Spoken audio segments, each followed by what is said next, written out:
Alors ça vous est déjà certainement arrivé après une course un petit peu rapide de tomber, d'être en déséquilibre, de vous rattraper un petit peu au dernier moment comme vous pouvez. Et ben, vous avez de la chance, ça peut se travailler, vous pouvez progresser dans ce domaine-là et ce qui vous permettra de vous replacer beaucoup plus rapidement. Et Jérémy va nous montrer un exercice à faire pour améliorer cet équilibre, donc notamment en bout de course.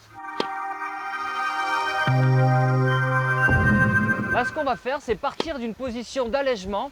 Et l'idée, ça va être de bondir le plus rapidement possible, soit sur le côté droit, soit sur le côté gauche, et s'équilibrer sur un pied. C'est parti, je pousse, je m'équilibre. Je suis parti un petit peu en déséquilibre, on recommence. Je pousse vite, je m'équilibre. Et j'essaye d'armer aussi bien en coup droit qu'en revers. L'idée, c'est d'arriver à tenir sur un pied. Quand j'ai réussi cet exercice, je vais le complexifier un petit peu. Pour le complexifier, au moment où je vais me décaler sur le côté droit, je vais poser mon pied gauche et je vais tourner la tête, regarder le poteau opposé. C'est parti. Donc je suis là, et ce que je vais faire, c'est là, je pousse et je regarde vite. Je pousse et je regarde vite. Pareil ici, je pousse et je regarde vite. Voilà, donc vous avez eu un exercice là pour pouvoir travailler votre équilibre, l'améliorer en tout cas, et donc maintenant on va vous expliquer ce qui a été travaillé exactement. En fait, quand on dit équilibre, en fait, c'est un seul mot, mais qui veut parler de beaucoup de choses, en fait, de beaucoup de compétences combinées. Et donc c'est un terme qui est, c'est une super combinaison, et donc on va vous expliquer en détail ce qui se passe. Exactement. Travailler l'équilibre. Pour améliorer votre équilibre, la première des choses à retenir, selon moi, ça va être de travailler en déséquilibre. Pour améliorer mon équilibre, je dois me retrouver dans des situations de déséquilibre. Pourquoi? Parce que, encore une fois, je force mon organisme à progresser, je le stresse et il doit s'adapter et donc s'améliorer, réagir et progresser. La compétence équilibre est un super combo, a fait appel à toutes les compétences que nous avons vues dans les vidéos précédentes. Pourquoi? Quand je me retrouve sur un pied, bien évidemment, l'aspect tactile va intervenir. Parce que si je n'ai pas conscience que mon pied appuie un peu plus à gauche, un peu plus à droite, commence à se déséquilibrer, eh bien finalement je tombe, tout simplement. Ça le fait appel à ma vision.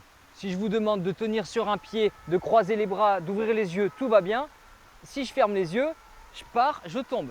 Ça veut bien dire que c'est la vision qui vient me stabiliser dans l'espace. Toutes les visions qu'on a vues. Bien évidemment, lorsque je suis au tennis et que je décide de faire un grand bondissement sur le côté, donc une grosse accélération latérale, je viens perturber mon système vestibulaire. Vous vous souvenez, ce fameux système qui capte les accélérations latérales? Eh bien, si mon système vestibulaire n'est pas affiné, n'est pas optimisé, eh bien, je vais me retrouver dans une situation de déséquilibre. On a la tête qui tourne et du coup, on tombe. Exactement. Et puis pour finir, bien sûr, la proprioception. La proprioception, je vous le rappelle, c'est ma capacité à savoir où je suis dans l'espace. Donc quand je bondis sur mon revers et que finalement je place mon pied de cette manière au lieu de le placer orienté vers le filet ou vers le poteau, eh bien je suis pas dans la situation la plus optimale pour produire de l'énergie et pour m'équilibrer. Donc si mon sens proprioceptif n'est pas développé, je me trouve dans une situation de déséquilibre quand je joue. Donc l'idée de ce super combo d'exercices de compétences, c'est venir perturber un petit peu tout ça, perturber le système tactile, perturber le système vestibulaire, le système proprioceptif, le système visuel. C'est d'ailleurs pour ça que lorsque, sur la deuxième série d'exercices, quand je vous ai demandé de bondir sur le côté et de tourner rapidement la tête du côté opposé, eh bien c'est pour perturber et le système visuel et le système vestibulaire. Ouais, parce que du coup, vous avez un mouvement dans un sens, mais notre système vestibulaire ressent un mouvement dans l'autre sens. Dans l'autre sens, donc, avec la rotation, il y a confrontation. Voilà, c'est ça. Il y a divergence là, et du coup, forcément, le cerveau, il va falloir qu'il remette tout ça en place pour pouvoir récupérer l'équilibre, ou en tout cas donc absorber le déséquilibre. Exactement. Et donc voilà, travailler l'équilibre, c'est se retrouver dans des situations de déséquilibre. Forcer mon organisme à progresser, à s'adapter, et donc derrière, ça a un impact permanent sur le tennis. Voilà. Quand est-ce qu'on a besoin au tennis? On en a besoin par exemple au service.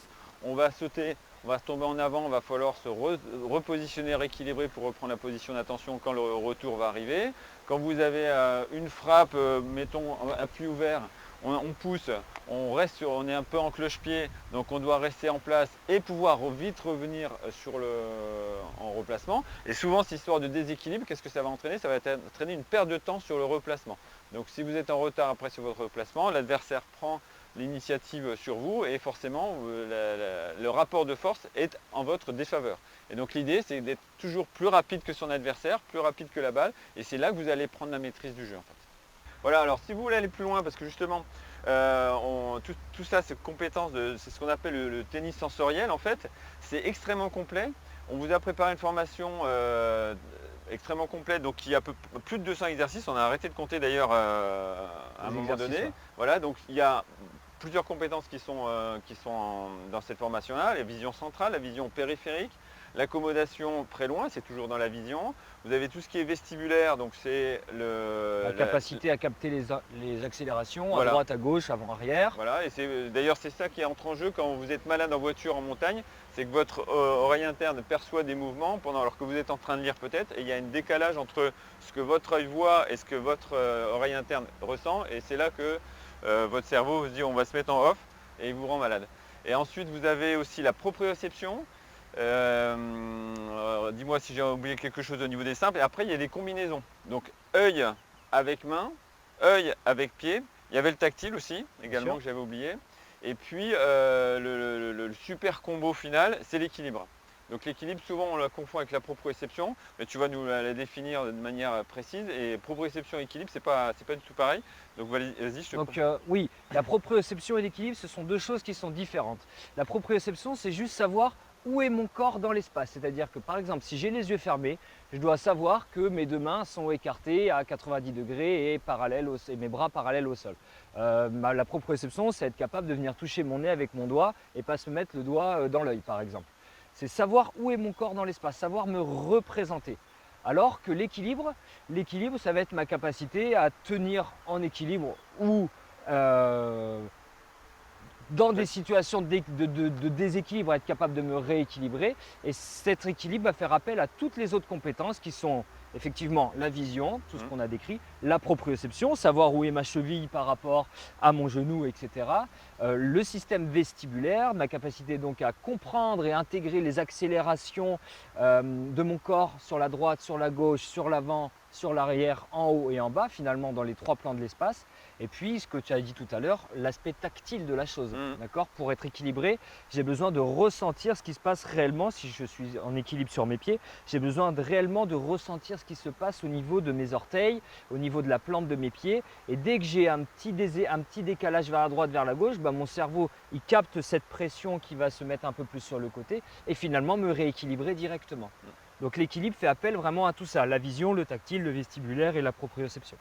Ouais, c'est ce qu'on appelle le super combo du coup. Le super combo. Combinaison très complète. Après, dans tous ces exercices, bien sûr, il y a une certaine progression qui est mise en place. D'accord ? Donc on a des exercices qui vont être plutôt simples au départ, 5-6 exercices par compétence. Et puis après, bien sûr, on va les complexifier.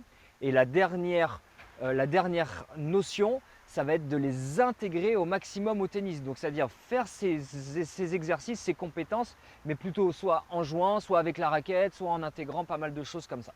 Voilà, ça vous donne une formation qui a finalement 11 modules. Donc un gros module de présentation théorie au début, et ensuite toutes les compétences, donc simples et ensuite combinées, avec ces 3 niveaux d'exercice systématiquement. Donc vous avez 200 exercices, on ne peut même pas dire des exercices, c'est plutôt vers 250 jeux en fait.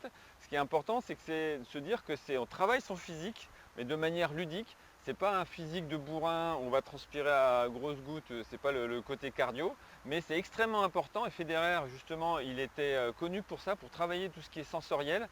Et souvent, il travaillait à huis clos pour pas qu'on voit les exercices qu'il faisait, et c'est ça qui lui a permis d'avoir le niveau de jeu qu'il a.